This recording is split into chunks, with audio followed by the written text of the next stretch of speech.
നമസ്കാരം. ജയശങ്കർ, വള്ളവനാട് മാട്രിമോണിയൽ, ഒറ്റപ്പാലം. ഇന്ന് പറയാൻ പോകുന്ന ആൺകുട്ടി ജയേഷ് MK. ജയേഷിൻ്റെ വയസ്സ് വന്നിട്ട് 37, മൂലം നക്ഷത്രം.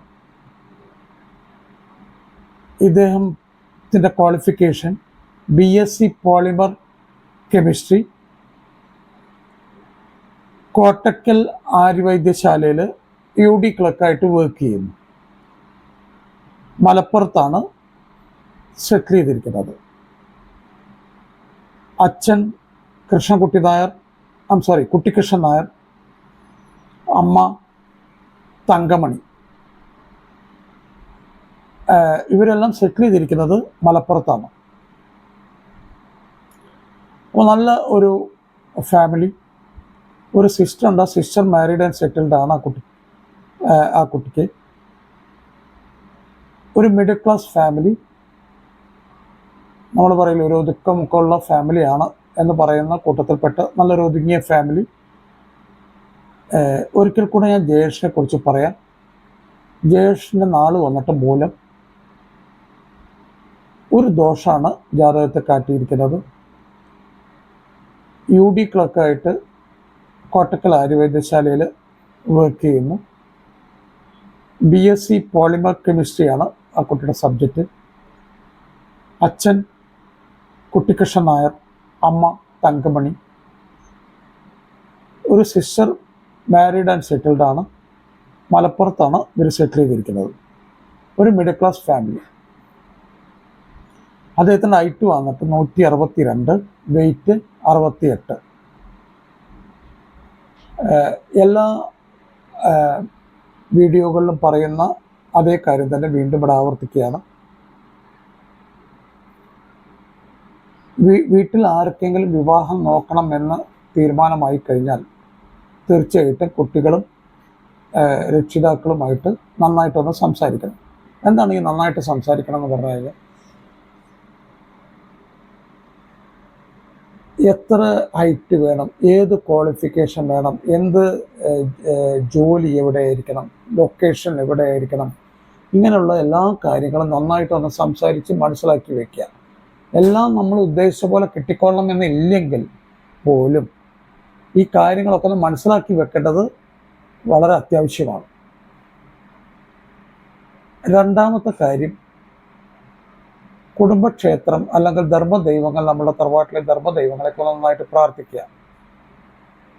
മൂന്നാമത്തെ കാര്യം, നല്ലൊരു പ്രൊഫൈൽ ഉണ്ടാക്കുക. പ്രൊഫൈൽ ഉണ്ടാക്കുമ്പോൾ വളരെയധികം ശ്രദ്ധിക്കണം. ജോലി, പഠിപ്പ്, ഏത് സ്ഥാപനത്തിലാണ് വർക്ക് ചെയ്യുന്നത്, ഇങ്ങനെയൊക്കെ എഴുതി കഴിഞ്ഞാൽ, അല്ലെങ്കിൽ ഏത് സ്ഥാപനത്തിലാണ് പഠിച്ചിരിക്കുന്നത്, ഇതൊക്കെ കൃത്യമായിട്ട് എഴുതി കഴിഞ്ഞാൽ കുറച്ചുകൂടെ എളുപ്പമായിരിക്കും. ചിലർ എഴുതുന്ന കാണാം MTech, സ്ഥലമൊന്നും ഉണ്ടാവില്ല, വിദ്യാഭ്യാസം ഇവിടെ നിന്നാണ്. പിന്നെ ഞാൻ വിളിച്ച് ചോദിക്കുമ്പോൾ പറയും, അയ്യോ ആ IIT ചെന്നൈ എന്നാണ്. ഈ IIT ചെന്നൈ എന്നൊക്കെ പറഞ്ഞു കഴിഞ്ഞാൽ വളരെ ഇലൈറ്റായിട്ടുള്ള കോളേജാണ്. അത് നമ്മൾ എഴുതുന്ന വേണം, അപ്പോഴേ അറിയുള്ളൂ. MTech ഇവിടെ ധാരാളം കോളേജുകൾ കൊടുക്കുന്നുണ്ട്. അപ്പോൾ IIT ചെന്നൈ എന്നാണെങ്കിൽ IIT ചെന്നൈ എന്ന് കൊടുക്കണം. തൃശ്ശൂർ ഗവൺമെൻറ് കോളേജ് എന്ന് വെച്ചാൽ തൃശ്ശൂർ ഗവൺമെൻറ് കോളേജ് എന്ന് കൊടുക്കണം. പാലക്കാട് NSS എഞ്ചിനീയറിംഗ് കോളേജ് എന്ന് വെച്ചാൽ തീർച്ചയായിട്ടും എഴുതണം. ഇതിനൊക്കെ ഓരോ വാല്യൂ ഉണ്ട്. ആ വാല്യൂ മനസ്സിലാക്കണം. ഈ ആനയുടെ വില അറിയില്ല എന്ന് പറഞ്ഞ പോലെ, ശക്തി അറിയില്ല എന്ന് പറഞ്ഞ പോലെ, ഇതിൻ്റെ ശക്തി നിങ്ങൾ മനസ്സിലാക്കണം. ഇത് വളരെയധികം വാല്യൂഡ് ആണ് ഈ കാര്യങ്ങളൊക്കെ. വാല്യൂഡ് ആൻഡ് വാലിഡ് കൂടിയാണ്. വായിക്കുന്ന സമയത്ത് കുട്ടികളുടെ അച്ഛനമ്മമാർക്ക് മനസ്സിലാക്കാൻ പറ്റുമോ നല്ല കോളേജിൽ നിന്നാണ് എന്നൊക്കെ ഉള്ളത്. അത് വളരെ ഇമ്പോർട്ടൻ്റ് ആണ്. അടുത്തത്, ജാതകത്തിനെ പറ്റി കൂടുതൽ പഠിക്കാതിരിക്കുക. ഒരു കാരണവശാലും ജാതകം നമ്മളുടെ സബ്ജക്റ്റ് അല്ല എന്നുള്ളത് മനസ്സിലാക്കുക. ഏത് പ്രൊഫൈൽ ഇഷ്ടപ്പെട്ടു കഴിഞ്ഞാലും ജോത്സ്യനെ കൊണ്ടുതന്നെ നോക്കിപ്പിക്കുക. കുട്ടികൾ തമ്മിൽ ഫോട്ടോ, ഹോറോസ്കോപ്പ്, പ്രൊഫൈൽ ഇതൊക്കെ കണ്ട് എല്ലാം ഓക്കെ ആയി കഴിഞ്ഞാൽ തീർച്ചയായിട്ടും അവർ തമ്മിൽ വാട്സാപ്പ് നമ്പർ എക്സ്ചേഞ്ച് ചെയ്യുക. വാട്സാപ്പ് നമ്പർ എക്സ്ചേഞ്ച് ചെയ്ത് കഴിഞ്ഞാൽ ഒരു 15 ദിവസമെങ്കിലും ഫ്രണ്ട്ഷിപ്പ് ബിൽഡപ്പ് ചെയ്യണം. നല്ലൊരു കംഫർട്ട് ലെവലാണെങ്കിൽ മാത്രമേ പെണ്ണ് കാണൽ ചടങ്ങ് ഈ കാര്യങ്ങളിലേക്കൊക്കെ പോകാവൂ. കഴിയാവുന്നത്ര പുറത്ത് വെച്ച് കാണാൻ ശ്രമിക്കണം. അതിനുശേഷം മാത്രം മതി പെണ്ണ് കാണൽ ചടങ്ങ്. അപ്പോൾ ഇത്രയും കാര്യങ്ങളൊക്കെ ഒന്ന് ഫോളോ ചെയ്ത് കഴിഞ്ഞാൽ നിങ്ങൾക്ക് ടെൻഷൻ ഇല്ലാതെ വിവാഹം ഭംഗിയായിട്ട് നടത്താൻ പറ്റും. മാത്രവുമല്ല ദാമ്പത്യ ജീവിതം കുറച്ച് ടെൻഷൻ ഫ്രീ ആയിട്ട് മുന്നോട്ട് കൊണ്ടുപോകാൻ പറ്റും.